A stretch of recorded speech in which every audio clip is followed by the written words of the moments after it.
we have to take up in Durga Sukta is the fourth mantra, which is Vishwanino Durga Jata Vedat Sindhannava Durritati Parshi Agne Atrivan Manasa Grinanosmak Grinanosmakam Bodhya Vitatanunam. So this again is a prayer for Agni. Hey Jataveda, O Agni, O Jataveda, that is one who knows everything. Durgaha, who are you? Who are you, Agni, Hey Jataveda? You are the one who is destroyer of all obstacles. Durga means difficulties, obstacles, hardships, stresses, tensions, worries, all of them. In other words, all the difficulties that come either physically or mentally or emotionally or to the environment, every one of them is they are all called as Durga. So one who is the destroyer of all these Durga, like a boat. So how does this difficulties come to us? It is not as though they come very gently, so that it will give you some time to recover. It doesn't happen like that. Or it is not something that you can anticipate, saying that okay, then you look at the weather report and they say that there's going to be a thunderstorm tomorrow, and then you get prepared, you take an umbrella or something. Even that is not like that. So how do they come? They come like a flood, like a flash flood. We have very recent memory we have got of the devastating flash floods that have come in Kerala. It does not give you any notice, and it comes with such pace and such force that it is impossible for a person to anticipate, to face it, or even to fortify against. See, for example, look at Louisiana. In Louisiana, they built that very powerful barriers for the ocean to come in. Very powerful barriers. But what happened when Katrina came? It just smashes everything. Our difficulties also come like that. You will never know from where and from how. It may come from close quarters, or it may come from distance, but it comes very suddenly and it becomes insurmountable. And therefore, this mantra takes the one of such, which is not only devastating, but it is inexplicable and sudden, and that is the flow of river. You are also not sure, even if you are not living on the banks of a river, like it happened in Madras city, for example, a couple of years ago. Maybe you were living in a higher ground, but still the water was of such a force. When that comes as such a force, even your drainage system cannot handle that kind of a flood. And therefore the city up to the second or third floor was full of water. So like that it can happen. And therefore this mantra takes the most perceptible and the devastating of the difficulties that come in the form of a Sindhu. Sindhu here means a river, a sea, an ocean, a body of water, the volume of which is something that you cannot handle with all the science and technology that you have. So that's Sindhum, but even that can be handled by means of an efficient boat. So what do? For this? They do not say that I'm going to stop the flood. As the flood is going, they take some good, strong boats, powered boats, and then they wade through this water, and then they protect and save people who are trapped. So here also the Rishi is asking for Nava iva Sindhum Atiparishi. Naveva Sindhum Atiparishi. So Which is this? Which Sindhu? What is the most formidable flood waters that we can think of in our life? It is Vishwani Duritani. Vishwani means from all sides of the world that can come. From everywhere it can come. Duritani. Durita can be interpreted in two ways. The difficulties, challenges that come to us, and also it can be the sins that we have committed. There also nobody in the world commits a sin knowingly, unless he is really an evil person. It's like Duryodhana, who says, I know what is wrong, but that's what I want to do. So other than that, people do commit sins without their knowledge, and that can come from anywhere. And interestingly, he uses Vishwani Duritani. Vishwa is also a technical term in Vedanta, which means it is our physical body. In our constitution of our body, Vishwa is called physical body. Vishwa, Taijasa, and Avidya are the Stula or gross, Sukshma or subtle, and Karana are the causal bodies in any individual. So how do we commit sin? Firstly, you commit sin through the mind. And the mind, if you don't encourage the mind to precipitate this sinful act and into the body, then no sin will be committed. And therefore here he is talking about where the mental conception of a sin has already precipitated into the physical body, and therefore its effect is very, very hard.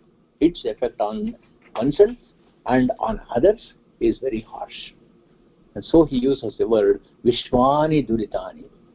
For instance, if a person has an evil intention in the mind, and the evil intention is does not result in a physical action, at least no harm is done to others. But though it can eat him within, outside people are safe.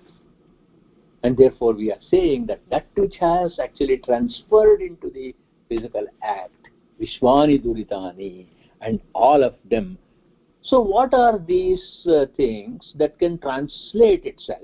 One is anger, Manyu, and it can happen from the instigation of our emotions, Manasa.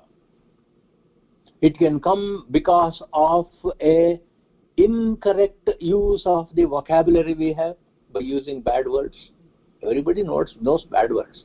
Everybody knows harsh words. Everybody knows evil words. But we choose not to speak them. So it is vacha.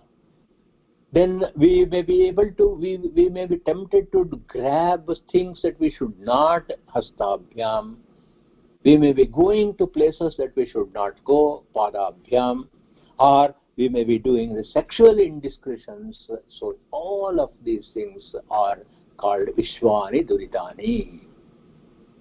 That's why we incorporate this in our Sandhyavandana mantras every day by saying Suryascha Mamanyascha Manyakritayascha Manyakritayebhya Papebhyo Rakshantam Yadratriya Papamakarasham Manasa Vacha Hastabhyam Padbhyam Udarena Shishna. So why do you meditate every morning in Sandhyavandana or every evening? Agnischa Mamanyascha Manyapatayascha Manyakritayebhya Papebhyo Rakshantam Yaranha Papamakarasham Manasa Vacha Hastabhyam Padbhyam Udarena Shishna Ahastadavadumpadu. Same is the commentary for this. One who does the Sandhya in this way, with total awareness of what he is saying, and in that case, that person slowly becomes nobler and nobler and nobler. This is the making of a rishi. So here we are saying that, He Agne, Asmakam Tanunam Manasa Grindhanaha. That is, Tanu means, it comes from the Sanskrit root Tanu Vistare. Tanu means body. So what is the nature of the body? It expands. See, for example, at the time of birth, a child is hardly 8-10 inches long, and maybe a few ounces in weight. But how did this become a person of 6 feet tall, 200 pounds? It is not externally, it is internally, it is expanding. And therefore our body is called Tanu. Tanu Vistare is the Paninian Dhatu. So this Tanu, Asmakam Tanunam. Again, look at the reason why this particular word is used. Not Sharira, not Deha. Why is it used? Because sins, Duritas, evil acts, once it is not checked at the very, very origin of it, at the root of it, then what happens? Like our body expands, that also expands.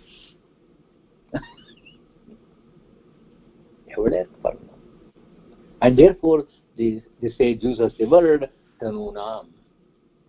And no other epithet for, no other synonym for the body is applicable, is relevant, because we are talking about this expanding evil that can come. And therefore, Tanunam, Asmakam Tanunam. And what is it that controls the body? All our discipline, what controls the body? The mind. And therefore, you come and sit in my mind, and then you say, Manasa, you catch hold of my mind. Vishwanino Durga Jata Vedasindhananava Durita Diparishi. So crosses along. Agne Atrivan Manasa Grananaha. Catch hold at the very origin in my Manasa, having. And you hold this weakness of mine in your mind. That also is another prayer, because it's a prayer. That I am by myself incapable of doing it, you hold it in your mind, Manasa Grananaha. How? Constantly. Grananaha is a continuous present tense. So when you are using a continuous present tense, what does it mean? Not only today, tomorrow, for the next 200 years. For the next 200 births. Grananaha, and then repeatedly, every time my mind does some indiscretion, warn, stop, and then create this boat by which my mind will not get trapped in this flood at every instance. So these are the many meanings of this Manasa Grananaha. How should I do it? What is the model here? Interestingly, it says Atrivat, like the sage Atri.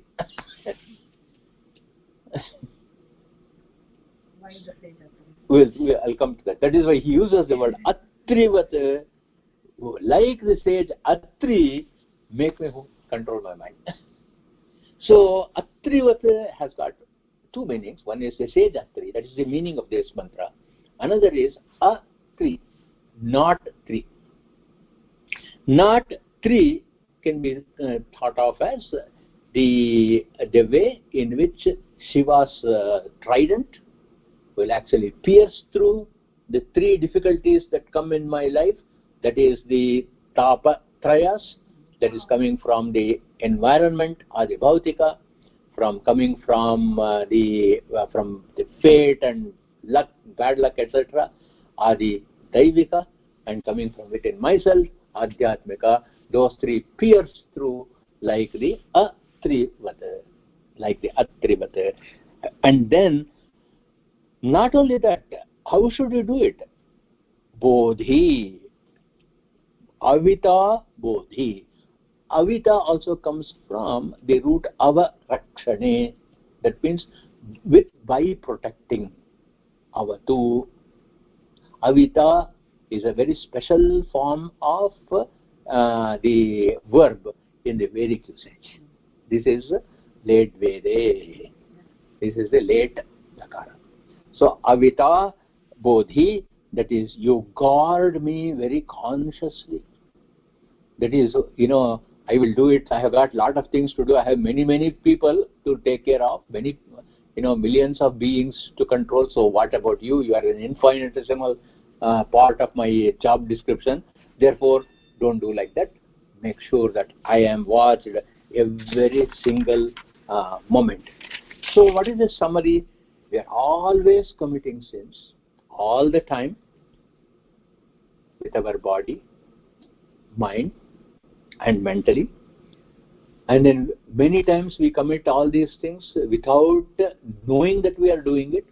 And secondly, even if we know, we don't control it. So like that we will conduct. And these create an insurmountable barrier to my happiness. And therefore, you are all-knowing and you are compassionate. And like Atri, who is compassionate, the sage Atri, who is compassionate, because in the mantras of the fifth mandala of the Rigveda, the entire fifth mandala of the Rigveda is called Atri Mandala. All of them are dedicated to sage Atri. And in that one main theme is there. That theme is, may all the beings in the universe be happy, comfortable and free from evil. The concept of Sarve Jana Sukhino Bhavantu, may everybody be happy and comfortable. The original thinker is the sage Atri. So what should be his mind when he is thinking of the universe in this way? And therefore, just as Atri is always concerned about the welfare of the entire creation, so you also be. So he gives to this call to Agni.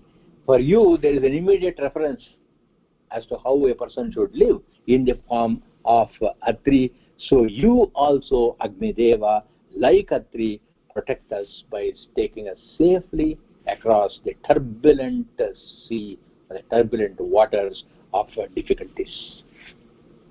So this mantra itself you will find in the fifth mandala of the Rigveda, and it is attributed to the Atri Maharshi. But in the construction of this sentence, you see Atrivat, Atrivan Manasa becomes Atrivat Manasa. That is like Atri, you do it. That means it is not said by Atri, isn't it? Because I don't say like Ashwat. He's not the sage. So somebody else is saying. And therefore, who is saying this?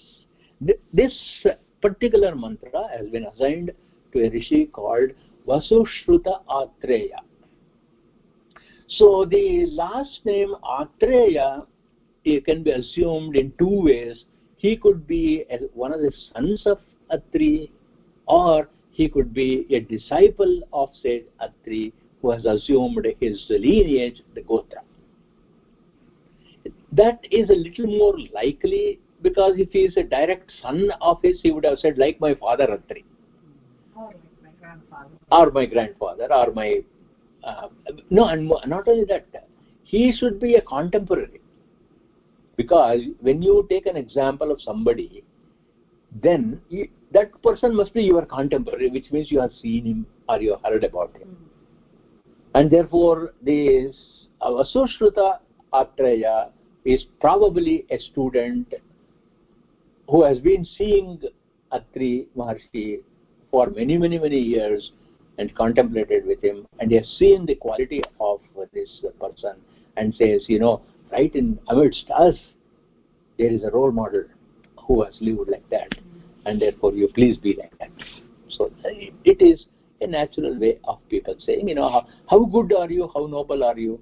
Then if you were living in the time of Buddha, you would say like Buddha. And that also you will see in a lot of Buddhist texts. Buddha himself, in many of his lectures, he says, what would a noble Brahmana do in these circumstances? He will ask a question and answer it. That means he is aware of who noble Brahmanas are and who are his contemporaries. So thus, this mantra, Atrivat, he must have known Atri in very close quarters. And you will also find a mention of Atri in the Brihadaranyaka Upanishad. In the Brihadaranyaka Upanishad, they talk about all the 7 sages. It comes in the first chapter of Brihadaranyaka Upanishad. The 7 sages are mapped onto the 7 parts of our body. And then Atri got the name also, not only for Atri, but also Yaha Atti, he who eats, Saha Atri. one who eats. So therefore, Atri Maharshi is mapped on to our tongue. And that also is very significant in the context of our mantra here. That is the worst misdemeanors and bad acts and evil acts starts from our speech. It is how we speak. That is where it starts, isn't it? Where does all the conflict in the world start? In speech. And once it has come into speech, that means it is already meditated in the mind. And it doesn't take too long for the speech to translate into action. And therefore, mind you give to Agni. Because, hey Jata Veda Manasa Grinhan, catch hold of my mind. Oh, God says, Atri, please sit in my tongue and provide a defense number 2. So here you see, and then this Atri also, what he does is, how does he make sure that everything noble comes and everything that is going to cause hardship because of the mind also comes through him. And the legend goes that Atri married Anasuya. Anasuya actually was one of the daughters of Daksha Prajapati. And then he marries her on the condition that he will actually go away for tapas once he gets children. And Kardama also does the same thing. Kardama, that is his father, Devahuti's wife, Kardama also says this same thing. And then Atri Maharshi sits in meditation, and then he does an intense tapas. And in his tapas was of such a power. And his name also is not Tri, Atri. Who should manifest before him for his tapas? Is it Shiva? Is it Brahma? Is it Vishnu? Who should come? And because of the quality of his tapas, all the 3 devatas manifest before him at once. And then they all ask him, what boon do you want? Here is Brahma, Vishnu and Maheshwara. And he has only one boon. We want to have progeny. And I don't want to invoke any devata other than the highest and the best. No Indra, so that I get Arjuna, who is the embodiment of desire. No Vayu, from whom I get Bhima, who is the embodiment of wealth, Artha. Because Vayu is the one that binds everybody together. It is money that binds the whole society together. And nor I'm talking about Dharma also. Therefore, Yamadharmaraya is not, I'm not interested. Surya gave me a child before I was married, so it caused a lot of problem. And therefore, I am not going to ask any of these lesser deities. And he worships only the highest Trinity. And from Brahma, he gets Chandra. So that is the moon. He is the son of Atri. Then from Vishnu, he gets Dattatreya, who is the lord of all the 4 Vedas. And from Shiva, interestingly, he gets Durvasa. Oh, yeah. Durvasa is Atri Maharshi's son. So, who is crystallized anger. So, these 3 children are there. So, this story of Atri, his marriage, his children, and his going beyond the 3 gunas, sattva, rajas and tamo gunas, these qualities is what they say. When he composed this, when he visualized this mantra, he said, Atrivat. See, it is very important for us to know the meaning of the mantra. Otherwise, we will lose this beautiful knowledge that is there behind. How many times you hear Durga Sukta being chanted? When you contemplate, it is really uplifting.